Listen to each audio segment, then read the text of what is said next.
mimi nakupa siri moja leo nakupa ni hisi. Kinadharia ukiangalia mashabiki wa Yanga na wa Simba unaweza kuona kama wa Yanga kama unaweza kuona kama vile Azimo. Ni kweli, hiyo ni kweli. Kama Azimo. Lakini mimi ifanya hii nakupa nini hiyo umo kifanye kazi. Mashabiki wa Yanga wanajua mpira vibaya mno. Kweli Kwa nini nakwambia hivyo? Mashabiki wa Yanga timu yao inapofanya tatizo huwa wanasemea tatizo. Wana deal na tatizo yani. Anifuatilia vizuri. Mwana kama msimu toka msimu unaanza walisema Folz sio kocha. Kumbuka vizuri. Wakawa hawapishani. Toka msimu unaanza, yani kawa na viongozi jamani Folz sio kocha. Toka msimu unaanza akaondoka Folz. Akaja huyu wakauchubua kidogo. Wakaona safari timu yetu sio nzuri. Wakaona kabisa safari timu yetu sio nzuri. Walijua yani wakadili hapo timu yetu sio nzuri. Wakaona naye ukocha naye kama atuigizia ukabwa tunataka kama ukatuni hapa. Kocha sio wakatoa. Ndio maana unakuta Yanga mara nyingi kufail ni nataka sana sababu wanajua makosa yao ni nini. Mashabiki wa Simba Sport wanachaga tatizo wanasemea kitu ambacho sio tatizo. Mfano wanaweza kuona kwamba timu yetu msimu huu tumesajili vibaya, utakwambia Mangungu afai wakati Mangungu hahusiki kwenye usajili. Sio unaelewa vizuri? Ndio. Yaani mfano kama msimu umemalizika Yanga kashakuwa bingwa. Shida ya Simba kukosa ubingwa msimu huu ni usajili mbaya dirisha kubwa. Kwa sababu utakujua kwa nini mbaya? Ndio maana umepatia dirisha dogo, umeona timu ilivyokaa kwenye leli. Kwa maana yake ukisema zile point 3 za wapi? Za Zanzibar. Na kwa kama unahamisha mambo ya goli halali. Unatakiwa uangalie kwamba jamani sasa kuelekea dirisha kubwa tusije tukafeli tena kama tulivyofeli dirisha kubwa lililopita. Yaani ipaswa washikilie hapo. Yaani hapa igia yao Simba ilianza nao hii. Itakiwa iongezewe yani. Yaani mwanzoni mwa season waanze kwa speed ile ile. Kwa sababu Simba ukiangalia hivi na hakika anaweza kukompete kwenye ngao. Ni kweli kwenye ngao na hakika anaweza kukompete. Kwanza karejesha ngao na hakika. Na pia hata ubingwa wa msimu ujao hata kama ndio katokea baada ya tena Yanga haitakuwa kama hivi unavyoona. Mshama mzuri sasa hapo Mohamed hapo sasa ndio wanatuvuruga. Tena wachukue kama tulivyoona. Yaani wachukue tena Yanga lakini kama sio mtu kafuza upepo. Kwa mtu kafuza upepo. Yaani Yanga wanaweza wakachukua lakini sio kama tulivyoona. Sio kama tulivyoona. Sasa hiyo always kwa hivyo.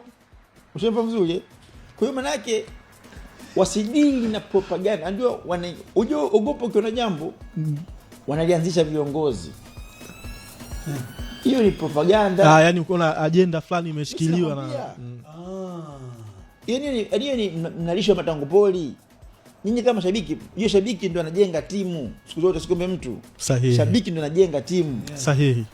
Shabiki leo ukikubali kuingia kwenye propaganda za viongozi, timu yako haitakuwa imara. Miaka yote nakufahamisha. Na ichukua hiyo kwamba usiingie kwenye mtego wa hoja zinazoanzishwa. Yaani ukishaona tu anaanza kiongozi wako. Msimu huu ulikuwa ni mzuri lakini tumenyimwa goli. Hapo ogopa.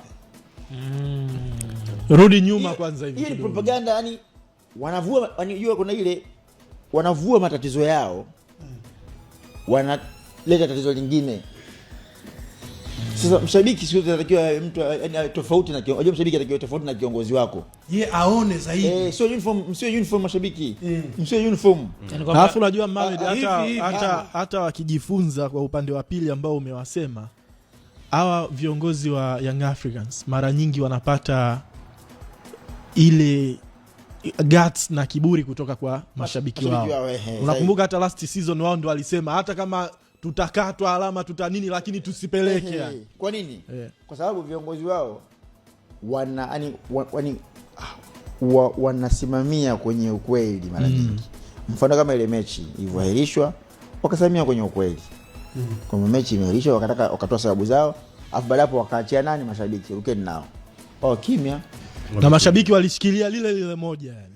La kwao ambalo lile yani. Sasa pakati nao wengine wakaandika barua baada ya mechi kupangwa tarehe 10 kwamba hatuchezi. Wengine tunacheza. Basi hiyo hatuchezi uliona. Walisema hatuchezi, barua ilisema hatuchezi. Mashabiki nao wakabaki hatuchezi, timu ikaenda tarehe ngapi? Yaani kwamba hakuna Hakuna ile sauti moja. Kwa nini? Kwa sababu mashabiki ndio kweli. Wallahi na hapa kwa Mwenyezi Mungu. Mashabiki wa Simba ndio wana haki, yani ndio wenye uwezo wa kuifanya timu yao imara zaidi wenyewe. Lakini kama hata hii na propaganda hizi. Yaani kama mwanzo anachukua ubingwa anasema sui marefa su nini. Kwa sababu unajua ukienda sikia ninachokwambia. Msimu hakuna ambaye akupata favor ya marefa. Na wala hakuna ambaye hajaumizwa na marefa. Hakuna ambaye hajaumizwa pia na marefa. Wote wapata sasa baada ya kuumizwa au kupewa favor. Timu yako inajiweza. Simama naye, ukitoa anaishi.